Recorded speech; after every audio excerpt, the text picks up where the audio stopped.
a traditional village, and so that's what they did. They created traditional villages, and they learned about their own people in that kind of way.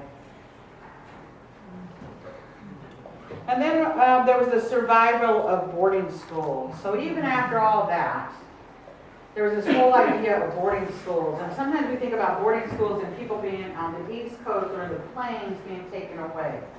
But that's not always true. That happened to California Native people too. So there are still boarding schools that are in existence, and they're still running. Shellmound boarding school up in Oregon and Sherman boarding school in Southern California. Those are two of them that are close by, right?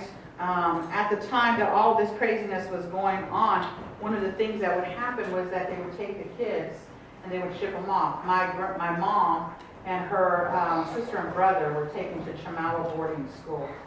And then there was this thing called Indian foster care.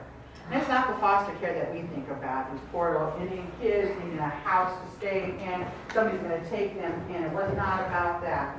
Indian foster care had to do with the boarding schools as well.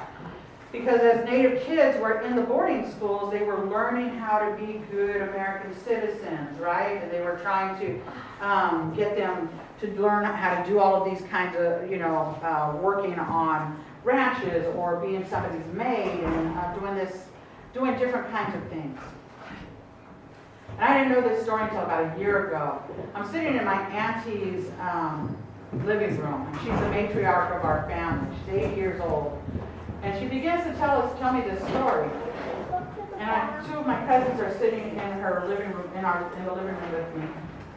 And she says, when I got out of boarding school, I was about 12 years old.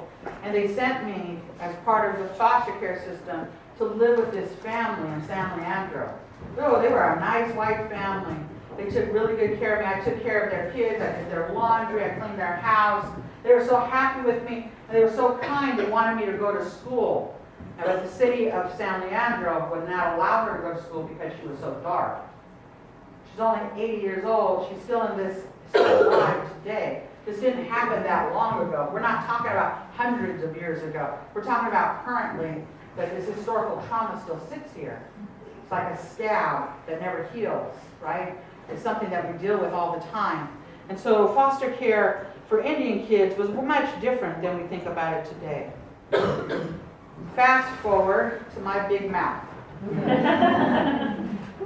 So for the last 20 years of my life or so, I've been working on talking to people about Ohlone land and Ohlone history and the reason why it's important for people to understand where they sit and where they live today.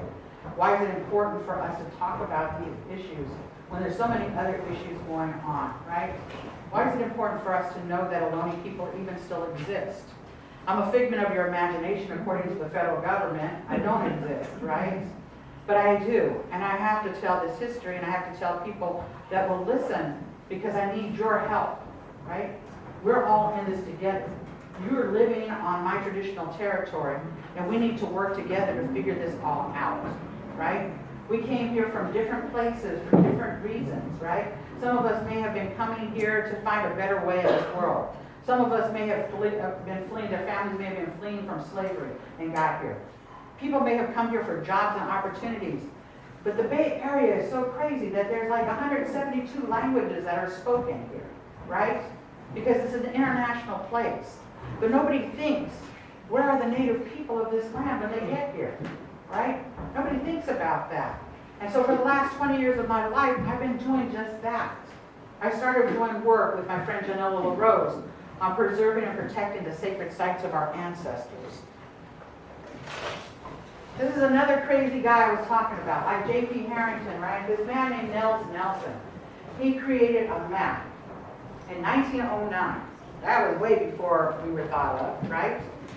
In 1909, and I know this is a really bad map, but this is a map of the Bay Area. And on this map, it has these places called Shellmounds. And Shellmounds for my ancestors were our burial sites, our funerary places, our cemeteries, our villages, right? And when he created this map, there was so much development that was happening in the Bay Area in 1909. He knew that these sacred places were going to be destroyed. In 1909, there was so much development happening in the Bay Area. I mean, we see this stuff going up, buildings going up all over the place right now. In 1909, he knew that. And so he knew it was important for him to put this down. If he had not put this down, we would not have been able to find these places. He found 4